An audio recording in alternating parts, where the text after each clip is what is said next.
नक्कीच मला असं वाटतं कामाचा वेग तुमचा सुसाट आहेच, पण या सगळ्याला ब्रेक देऊन कधीतरी तांबडा पांढरा रस्ता याच्यावर ताव मारायला जाता का आणि कुठे जाता?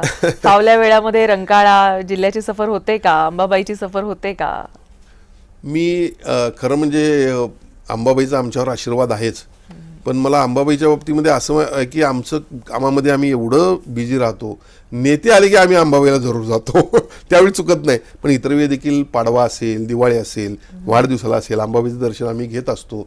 रंकाळा तर आता निश्चितपणे रोज जाऊन बसण्यासारखं आम्ही केलेलं आहे. अतिशय सुंदर रंकाळा झालेला आहे.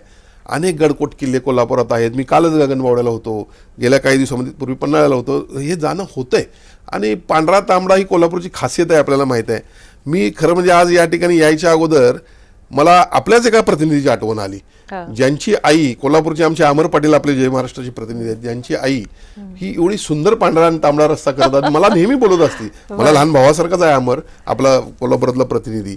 मी त्यांच्या घरी जाऊन बरेच वेळा हे मांसाहारी ताट खात असतो किंवा एक आपले मनानं ते मला बोलवत असतात. बाकी कोल्हापूरमध्ये जर आपण म्हटलात तर गल्ली आणि बोळ ज्याला म्हणतो आपण, गल्ली आणि बोळात ही तांबड्या पांढऱ्या ताटांची हॉटेल्स आहेत आणि स्वस्तात हॉटेल्स आहेत आणि अतिशय चांगलं जेवण त्या ठिकाणी दिलं जातं.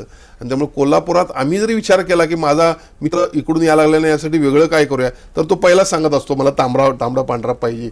आणि त्यामुळे आठवड्यातील 2-3 दिवस तर त्यावरती ताव नक्की असतो. आपण पण या. नक्की.